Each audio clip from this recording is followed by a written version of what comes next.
Hey there, folks. This is Pop Culture. I'm Alex Popp, and what I want to do right now, what I feel like doing right now, is just a reading of a short story by Arthur C. Clarke. And I think I've got the green light to do it because, for one thing, I don't think the estate or whatever will care because, I'm not making any money off of it.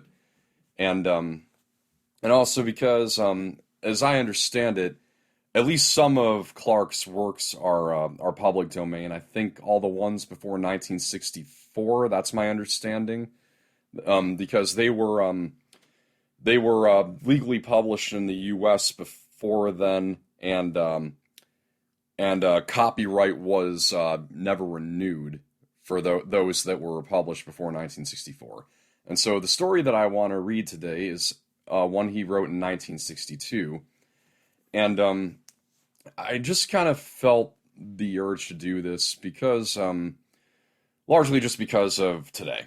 Um, see, I've had I just had a sleepless night last night and this morning, largely sleepless because, let's just say I've been through more than I can bear lately, and I fell asleep for about an hour and a half this morning. And in that hour and a half, I had such a pleasant dream. I honestly, I woke up and just thought, couldn't I have just stayed in limbo, from Inception? And it sure did. Naturally, of course, it did, of course, feel longer than an hour and a half. It felt like a whole day because, as Inception points out, your brain functions more quickly when you're asleep, and therefore time goes by slower. And in that way, I kind of feel like the main character from Last Night in Soho, Eloise, because it feels like it kind of feels like dreams are the most interesting thing going on for me most of the time, or at least oftentimes the most pleasant things I have going on.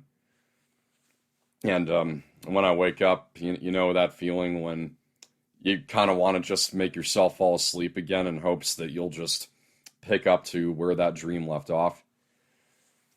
And so the beginning part of this short story really speaks to that very eloquently, and felt uh, I felt a certain quote from the book that my dad shared with me some years ago. It's a line that has really stayed with me, and I think you'll know what words I'm talking about when you hear it. And the other thing too is it felt very fitting as well because today, at least the day that I'm recording this, November 19th, marks 7 years to the day since the passing of my childhood dog, Cassie. So, yeah, I just felt like doing that right now. So I hope you enjoy this read. This is Arthur C. Clarke's Star Dog. Excuse me. Sorry. This is Arthur C. Clarke's Dog Star, also known as Moondog. When I heard Laika's frantic barking, my first reaction was one of annoyance. I turned over in my bunk and murmured sleepily, "Shut up, you silly mutt." That dreamy interlude lasted only a fraction of a second. Then consciousness returned, and with it, fear. Fear of loneliness and fear of madness.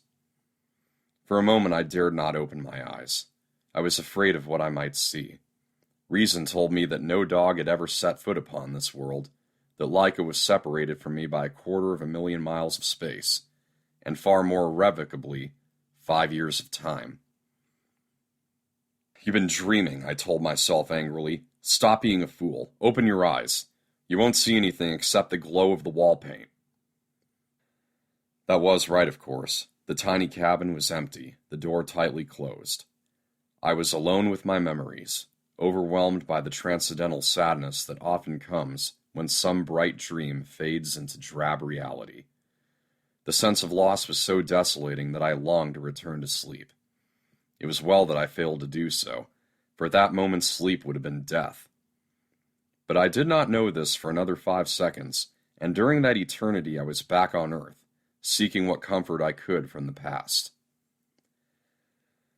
No one ever discovered Laika's origin, though the observatory staff made a few enquiries and I inserted several advertisements in the Pasadena newspapers.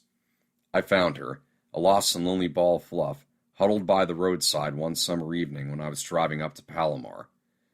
Though I have never liked dogs, or indeed any animals, it was impossible to leave this helpless little creature to the mercy of the passing cars. With some qualms, wishing that I had a pair of gloves, I picked her up and dumped her in the baggage compartment. I was not going to hazard the upholstery of my new '92 Vic, and felt that she could do little damage there. In this, I was not altogether correct. When I had parked the car at the monastery, the astronomer's residential quarters, where I'd been living for the next week, I inspected my find without much enthusiasm. At that stage, I intended to hand the puppy over to the janitor, but then it whimpered and opened its eyes. There was such an expression of helpless trust in them that, well, I changed my mind. Sometimes I regretted that decision, though never for long. I had no idea how much trouble a growing dog could cause, deliberately and otherwise. My cleaning and repair bills soared. I could never be sure of finding an unravaged pair of socks or an unchewed copy of the Astrophysical Journal. But eventually, Laika was both house-trained and observatory-trained. She must have been the only dog ever to be allowed inside the 200-inch dome. She would lie there quietly in the shadows for hours, while I was up in the cage making adjustments, quite content if she could hear my voice from time to time. The other astronomers became equally fond of her. It was old Dr. Anderson who suggested her name, but from the beginning she was my dog, and would obey no one else. Not that she would always obey me. She was a beautiful animal, about 95% Alsatian. It was that missing 5%, I imagine, that led her to being abandoned. I still feel a surge of anger when I think of it, but since I shall never know the facts, I may be jumping to false conclusions. Apart from 2 dark patches over the eyes, most of her body was a smoky gray, and her coat was soft as silk. When her ears pricked up, she looked incredibly intelligent and alert. Sometimes I would be discussing spectral types or stellar evolution with my colleague, and it would be hard to believe that she was not following the conversation. Even now I cannot understand why she became so attached to me, for I have made very few friends among human beings. Yet when I returned to the observatory after an absence, she would go almost frantic with delight, bouncing around on her hind legs and putting her paws on my shoulders, which she could reach quite easily, all the while uttering small squeaks of joy which seemed highly inappropriate from so large a dog.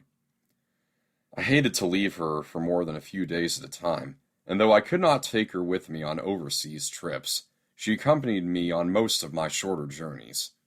She was with me when I drove north to attend that ill-fated seminar at Berkeley.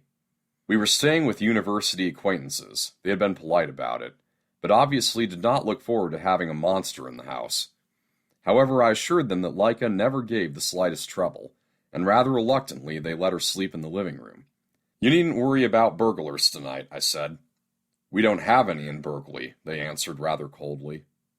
In the middle of the night it seemed that they were wrong. I was awakened by a hysterical, high-pitched barking from Laika, which I had heard only once before, when she had first seen a cow and did not know what on earth to make of it. Cursing, I threw off the sheets and stumbled out into the darkness of the unfamiliar house. My main thought was to silence Laika before she roused my host, assuming that this was not already far too late.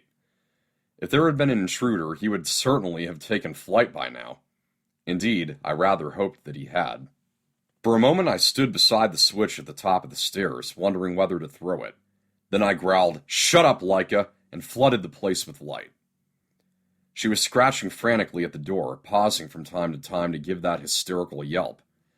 "If you want out," I said angrily, "there's no need for all that fuss." I went down, shot the bolt, and she took off into the night like a rocket. It was very calm and still, with a waning moon struggling to pierce the San Francisco fog. I stood in the luminous haze looking out across the water to the lights of the city, waiting for Laika to come back so that I could chastise her suitably. I was still waiting when, for the second time in the 20th century, the San Andreas Fault awoke from its sleep. Oddly enough, I was not frightened. At first. I can remember that two thoughts passed through my mind in the moment before I realized the danger. Surely, I told myself, the geophysicists could have given us some warning. And then I found myself thinking with great surprise, I had no idea that earthquakes make so much noise. It was about then that I knew this was no ordinary quake. What happened afterward, I would prefer to forget. The Red Cross did not take me away until quite late the next morning, because I refused to leave Laika. As I looked at the shattered house containing the bodies of my friends, I knew that I owed my life to her. But the helicopter pilots could not be expected to understand that, and I cannot blame them for thinking that I was crazy, like so many of the others they had found wandering among the fires and the debris. After that, I do not suppose we were ever apart for more than a few hours. I have been told, and I can well believe it, that I became less and less interested in human company without being actively unsocial or misanthropic. Between them, the stars and Laika filled all my needs. We used to go for long walks together over the mountains. It was the happiest time I have ever known. There was only one flaw. I knew, though Laika could not, how soon it must end. We had been planning the move for more than a decade. As far back as the 1960s, it was realized that Earth was no place for an astronomical observatory. Even the small pilot instruments on the moon had far outperformed all the telescopes peering through the murk and haze of the terrestrial atmosphere. The story of Mount Wilson, Palomar, Greenwich, and the other great names was coming to an end. They would still be used for training purposes, but the research frontier must move out into space. I had to move with it. Indeed, I had already been offered the post of Deputy Director, Far Side Observatory. In a few months I could hope to solve problems I've been working on for years. Beyond the atmosphere, I would be like a blind man who had suddenly been given sight. It was utterly impossible, of course, to take Laika with me.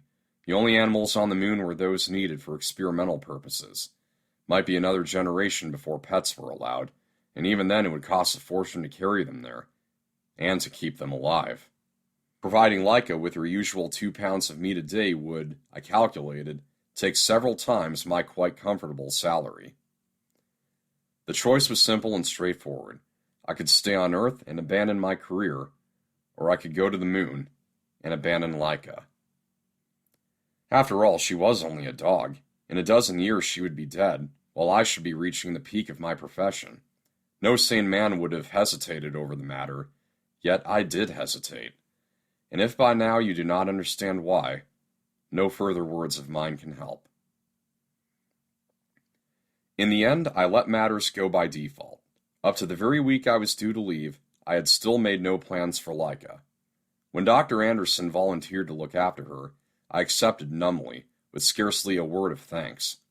The old physicist and his wife had always been fond of her, and I am afraid that they considered me indifferent and heartless, when the truth was just the opposite.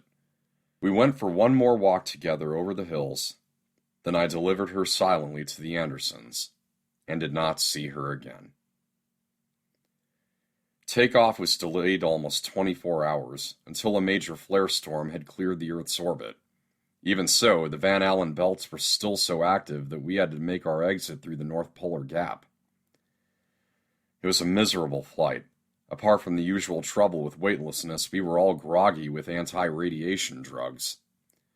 The ship was already over Farside before I took much interest in the proceedings, so I missed the sight of Earth dropping below the horizon. Nor was I really sorry. I wanted no reminders, and intended to think only of the future. Yet I could not shake off that feeling of guilt. I had deserted someone who loved and trusted me, and was no better than those who'd abandoned Laika when she was a puppy beside the dusty road to Palomar. The news that she was dead reached me a month later. There was no reason that anyone knew. The Andersons had done their best and were very upset. She had just lost interest in living, it seemed. For a while, I think I did the same. But work is a wonderful anodyne, and my program was just getting underway. Though I never forgot Laika, in a little while the memory ceased to hurt. Then why had it come back to haunt me 5 years later on the far side of the moon? I was searching my mind for the reason when the metal building around me quivered, as if under the impact of a heavy blow. I reacted without thinking, and was already closing the helmet of my emergency suit when the foundation slipped, and the wall tore open with a short-lived scream of escaping air. Because I had immediately pressed the general alarm button, we lost only 2 men, despite the fact that the tremor, the worst ever recorded on Farside, cracked all 3 of the observatory's pressure domes.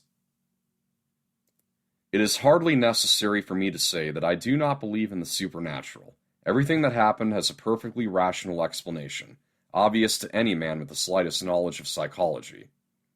In the second San Francisco earthquake, Leica was not the only dog to sense approaching disaster. Many such cases were reported.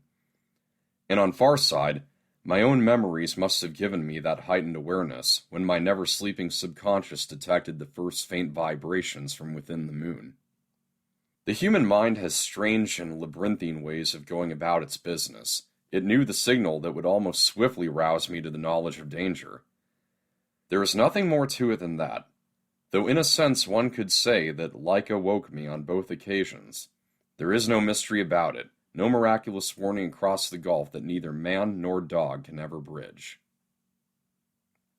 Of that I am sure, if I am sure of anything. Yet sometimes I wake now, in the silence of the moon, and wish that the dream could have lasted a few seconds longer, so that I could have looked just once more into those luminous brown eyes, brimming with an unselfish, undemanding love that I have found nowhere else on this or on any other world.